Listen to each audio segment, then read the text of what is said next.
Haya, tanbihi ya pili, imenijia klipu hapa kutoka kwa baadhi ya watu katika watu wema walimeletea klipu.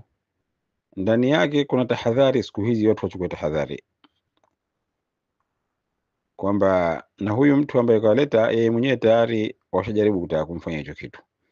Nilikuwa nimejaribu hii klipu nipeleke kwa watu wengi ile klipu yenyewe, lakini ikawa haikubali. Yani kila ukitaka kukopi na kuipaste mara moja tu, haikubali kufanya zaidi mara moja.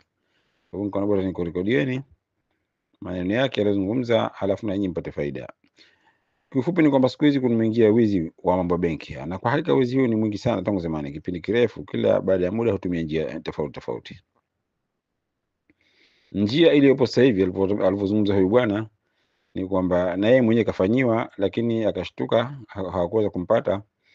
Anaweza Wabangali hawa Wahindi na watu wengine wakakuletea katika nini yako, akaunti yako, kwa mfano riali 2.5, 3, 5, akakutilia hata 5 hazifiki, tukuletea riali 2, 2.5, halafu anajifanya kwamba akakosea.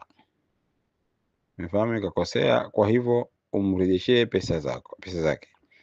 Bwana, tafadhali nirejeshee pesa zangu, nimekosea, nimefanya kwa makosa, nilikuwa nataka kupeleka kwa haraka, mwezi nimekuja kwako.